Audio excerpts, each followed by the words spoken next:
Hare Krishna Hari ball Radhe Radhe. Welcome to back religion of সনাতন channel. আজকে আমি আপনাদের সাথে যে বিষয়টি শেয়ার করব এটা হচ্ছে খুবই গুরুত্বপূর্ণ একটা বিষয়। কোন বিষয়ের উপর আমরা যারা মনে করি ইসকন ভক্তরা, যারা ভক্ত হয়ে গেছে তারা তাদের বাবা মাকে দেখে না বা দেখবে না, বা অনেকেই ভক্ত রয়েছে, অনেক ভক্ত হওয়ার পরে বা কৃষ্ণ ভক্ত হওয়ার পরে বা ইসকন সোসাইটির সাথে যুক্ত হওয়ার পরে তারা ভাবে যে আমি যে টাকা ইনকাম করতেছি এই টাকা যদি আমার বাবা মাকে দেই, আমার বাবা মা তো ভক্ত না, তারা যদি সেই টাকা দিয়ে আমিষ জাতীয় কোনো কিছু ক্রয় করে খায় তাহলে তো আমার পাপ হবে, তার মানে আমি আমার বাবা মাকে টাকা পয়সা দিব না, তাহলেই আমার আর পাপ হবে না। তো এখন কথা হচ্ছে এই বিষয়টা অনেক অনেক গুরুত্বপূর্ণ আমাদের ভক্তিপথে উন্নত হওয়ার জন্য। তো এর জন্য এই বিষয়টি ক্লিয়ার করছে, একবারে সুন্দর করে উপস্থাপন করেছে ইসকনের এক মহারাজ। তিনার নাম হচ্ছে শ্রীমৎ ভক্তি বিজয় ভগবত স্বামী মহারাজ। অর্থাৎ আমরা অবশ্যই ভিডিওটি সম্পূর্ণ দেখব এবং শেয়ার করব যাদের চিন্তা চেতনা এরকম যে আমি ভক্ত হয়ে গেছি, আমি আর আমার বাবা মা যারা ভক্ত না তাদেরকে টাকা পয়সা দিব না, তারা কিভাবে চলুক। তবে সবার মধ্যে এই চেতনাটা থাকে না, তবে যাদের মধ্যে রয়েছে তাদেরকে একটু পরিবর্তন হতে হবে। তা হরে কৃষ্ণ, ভিডিওটি অবশ্যই সম্পূর্ণ দেখুন, তাহলে আপনি বুঝতে পারবেন, অযথা গুজব ছড়াবেন না। হরে কৃষ্ণ। কিন্তু আমরা যদি পিতা মাতাদের দেখাশোনা করবো, ঠিক আছে, অবশ্যই টাকা পয়সা দিব, কিন্তু কর্মফল তো আমাদের ভোগ করতে হবে। কর্মের ফল যে অর্থ দিচ্ছি, সেই অর্থ দিয়ে তারা মাছ মাংস খাচ্ছে, তার কর্মের ফলটা তো আমার নিতে হবে। তাহলে সেই দিক থেকে কে শিখিয়েছে আপনাকে বাবা মা কর্মফল আপনাকে নিতে হবে? না, মানে এর আগে মণিকুমার বাবু আসছিল, উনি ক্লাসে বলছিল শুধু যে কর্মফল আমাদের নিতে হবে। তো আপনি যেহেতু না বাবা মায়ের কর্মফল নিতে হবে কে শিখিয়েছে? মণিকুমার বাবু? আমি বাবা মার কথা বলছি, জেনারেল বাদ দেন। আমি শুধু লক্ষ্য রেখেছি বাবা মা। আমার প্রশ্নটা হচ্ছে এই জায়গায় যে আমরা যে অর্থ দিচ্ছি, আমার প্রশ্ন হচ্ছে বাবা মার প্রতি আমার কর্তব্য, কর্মফলটাকে মাথা থেকে একদম ফেলে দিন। ভীষ্মদেব ভগবানের ভক্ত ছিলেন না ছিলেন? কোন পক্ষে ছিলেন? যুদ্ধে কর্তব্য দেখিয়েছিলেন।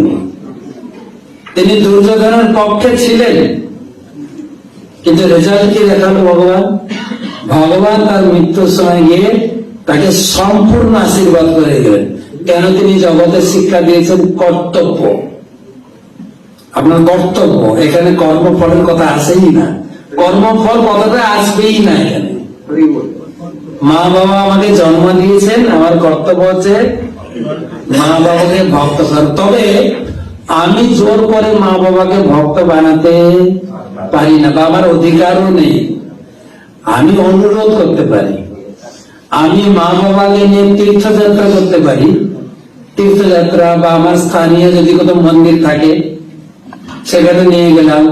মন্দিরের ভক্তরা যদি তারা মা বাবাকে বুঝিয়ে তারা ভক্ত করাতে পারে, বা আমি মন্দিরে অনুরোধ করে নেবো আপনারা মাঝে মাঝে আমার মা বাবার একটু খোঁজ রাখেন, উৎসব অনুষ্ঠানে একটু ইনভিটেশন দেবেন, তারা আসতে পারে। আস্তে আস্তে আস্তে আস্তে তারা ভক্ত হয়ে যায়। না আমি এখান থেকে জোর করবো মাছ মাংস যদি না ছাড়া একটা পয়সা দিব না, কিন্তু ওটা আপনার অপরাধ হবে। মা বাবা যে পরিস্থিতিতে থাকুক সেবা আপনাকে করতেই কিছু করার নেই।